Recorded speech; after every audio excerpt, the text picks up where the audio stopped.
The clock had barely struck 9 outside at the sky was still gray from the frost, but inside the kitchen the smell of coffee and warm bread suggested normalcy. She had been arranging plates for breakfast when he spoke. The words fell like a stone in a still pond. A divorce. She looked at him holding her cupid, smiled, not the kind of smile that forgiveth not, the one that masks fear, just a quiet, steady acknowledgment. A right. She said, no argument, no hesitation. He blinked at Harris, if the sentence required confirmation that she understood the gravity of it. She had thought about this moment before in fragments. Years really, though, he had no idea she had catalogued the subtle betrayals, the small indifferences that never escalated into fights but chipped away at their foundation. She had known the day would come when he would ask, and when it did she would not flinch. I don't understand why so calm. His voice wavered. He expected tears, confusion, anger. He expected bargaining. I've thought about it, she said simply, and I agree. Then came the harder part, and the children. He asked. His eyes flicked toward the hallway, toward the rooms of the 2 little lives they had created together. She hesitated, but only for a moment, long enough to feel the gravity of her choice. Then let it go. You'll have full custody, she said. I don't need to contest it.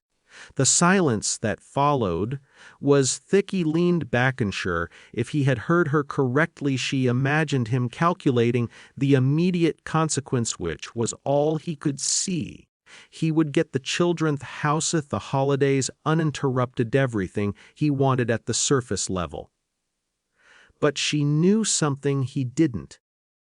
In the weeks that followed, life became a slow negotiation of absence and presence. She moved her things into a smaller apartment, a quiet space with a single window that looked out over a frozen courtyard. Every morning she made coffee and let the world come to her, through her. She without rushing with how panicked she watched. She thought she planned. Not for revenge, not for confrontation, but for the inevitable shifts she had foreseen.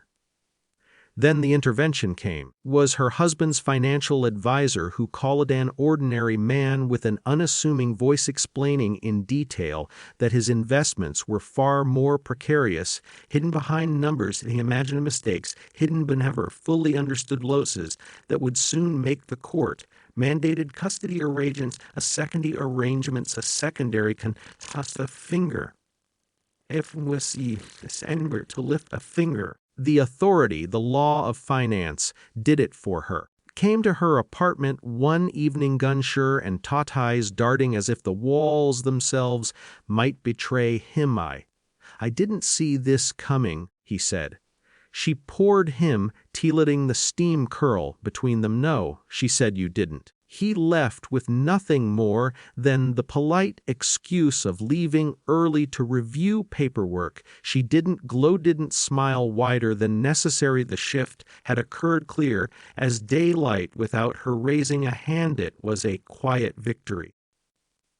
She spent the following weeks reorganizing her life. Children were visiting on weekends. The apartment slowly filling with books and small personal touches she had never allowed herself to claim. She learned to move through the silence without resentment. Fill the rooms with her own rhythms. Every corner of her existence became a marker of autonomy. Yet there were echoes of the old life, a toy left behind on the windowsill, note in her husband's handwriting tucked between pages of a cookbook. She let them be. They were reminders, not regrets. Her own reflection became her measure. When she looked into the mirror, she saw someone calm, deliberate, and precise. Someone who had survived the tremor without collapse, without fury, without overt confrontation. That calmness was her leverage, that precision was her authority. She realized that sometimes power doesn't need to shout, sometimes it is embedded in patient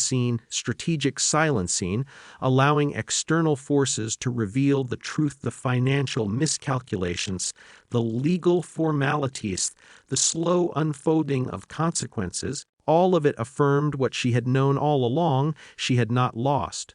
2-2. On the last morning, before the children's weekend visit, she stood by her window, letting the pale sunlight wash over her kitchen counter. The apartment smelled faintly of fresh bread and coffee.